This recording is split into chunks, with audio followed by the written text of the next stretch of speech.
Shalom, j'avais fait une vidéo pour montrer, j'avais promis de montrer que dans la Bible, il y a eu des gens qui sont allés en enfer et ils étaient sauvés bien après.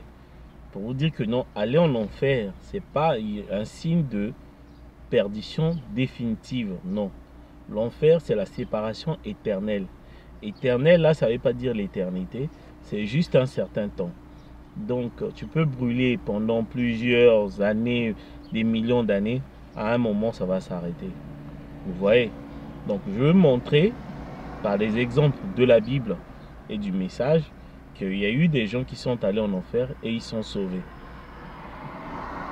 Jésus dit dans Jean 6 que vos pères ont mangé la manne dans le désert, ils sont tous morts.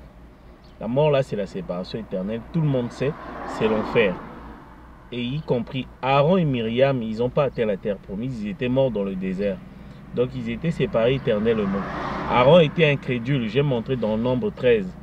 Donc il n'y a que les incrédules qui ont péri dans le désert, y compris Aaron et Myriam. Ils sont allés en enfer, oui, mais sauf qu'ils sont sauvés au temps de la fin. Comment quelqu'un peut aller en enfer et être sauvé? Oui, parce que quand tu es incrédule, d'une manière ou d'une autre, tu dois payer. Le salaire du péché, c'est la mort. C'est la séparation éternelle. Le péché, c'est l'incrédulité. Aaron était incrédule. Dans Jude, on dit que les incrédules ont péri. Donc Aaron, il devait payer son incrédulité en allant en enfer.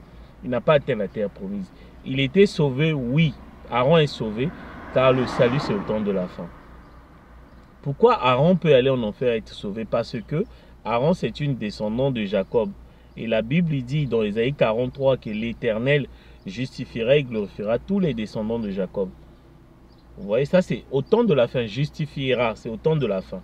Aaron n'était pas glorifié, justifié quand il était sur la terre, mais il sera justifié, glorifié à la venue de leur Rédempteur, le Messie pour Israël. Judas Iscariote est allé en enfer, oui, il est sauvé au temps de la fin. Pourquoi?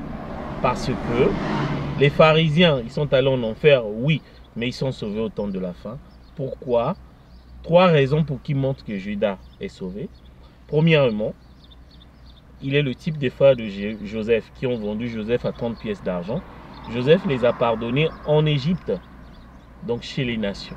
Donc le salut de Judas et le pardon de Judas viendra une fois que le Messie pour Israël viendra chez les nations. C'est la seconde venue pour le Christ pour Israël. Deuxièmement, pourquoi Judas sera sauvé? Parce que Judas est descendant de Jacob. Il est fils de Simon. Judas est de la tribu de Judas. Il est descendant de Jacob, la même tribu que Jésus-Christ. Judas Iscariote. Or, d'après la promesse, ce qui va sauver les gens, moi je regarde la promesse. Je ne regarde pas ce que la personne fait. Moi je regarde la promesse. La promesse dit que l'Éternel va justifier tous les descendants de Jacob. Judas est un descendant de Jacob, oui. Troisièmement, pourquoi Judas sera sauvé? Parce que c'est Dieu qui avait aveuglé Israël. C'est Dieu qui a aveuglé Caïphe, Hérode, tous les pharisiens, pour rejeter Jésus afin que la parole puisse venir à nous, chez nous les nations. Le fait que Dieu puisse aveugler Israël, tous les Judas y compris, chacun avait son rôle pour rejeter Jésus. Voilà pourquoi je dis vous devez remercier cet homme-là qui a vendu Jésus. C'est comme Joseph avait dit, c'est grâce à vous qui m'avez vendu, mes frères, que l'Égypte est devenue comme ça. Donc Dieu a permis que Judas, c'est Dieu qui a permis à Judas de vendre Jésus. Parce que tout Israël était aveuglé par Dieu. Voilà pourquoi au temps de la fin, on va leur donner une robe blanche. Ils seront tous sauvés. Tout Israël sera sauvé. Tout ce qui a le sang de Jacob est sauvé. Point, il n'y a pas à discuter. Moi, je regarde la promesse. Donc les Hérodes et tout, ils seront tous sauvés. Les Caïphes, les Corées, Dathan, tous, parce que ce sont les descendants de Jacob. Eux, ils seront sauvés par rapport à la promesse d'Ésaïe 43, que tous les descendants de Jacob. Les Judas Iscariote seront sauvés parce que c'est Dieu qui a aveuglé Israël pour que la parole vienne chez nous les nations. Le fait que Dieu puisse aveugler Israël, voilà pourquoi Judas sera sauvé. Parce que c'est Dieu qui a permis. Maintenant, prenons Matthieu 25. Dieu dit que quand le Messie viendra chez les nations, il va rassembler les nations et il viendra avec les anges qui vont s'asseoir sur le trône, l'épouse. Ça, c'est le jugement. C'est là où il va mettre les brebis à droite et les boucs à gauche. Mais il y aura des gens qui seront en enfer. Mais parce qu'ils se sont mal conduits, ils ont fait tellement du mal. Mais ces gens-là seront sauvés au temps de la fin. C'est là où il y aura des illusions. Vous allez voir certaines personnes au ciel que vous avez traitées des sorciers. Pourquoi? La Bible explique dans Matthieu 25 que Dieu va mettre les brebis à gauche et les boucs à droite. Ce sont des gens en enfer. Ce sont des âmes. On juge les âmes. Et il y a des âmes qui sont en enfer, qui seront sauvées. Ils vont se demander, mais comment tu m'as sauvé? Il dit, quand j'avais faim, tu m'as donné à manger. Quand j'avais soif, ils vont demander, mais comment? À quel moment je t'ai donné à manger? À quel moment je t'ai donné à boire quand tu avais soif? À quel moment je t'ai rendu physique quand tu étais en prison? Ainsi de suite. Il dit, quand tu faisais le bien à l'un de mes petits, l'épouse, c'est à moi que tu faisais. Ces gens-là, ils étaient en enfer, on est venu les délivrer parce qu'ils ont fait du bien à l'épouse. William Branham, à l'âge de 14 ans, il a fait une vision. Il était en enfer. À l'âge de 14 ans, il était en enfer. Il a vu des femmes maquillées en train de faire L'enfer que William Branham a vu, c'est les églises. Ce sont les églises. Les églises que vous voyez là, c'est l'enfer. Et pourtant, on a délivré les gens. Ils étaient en enfer. Nous tous, on vient des églises.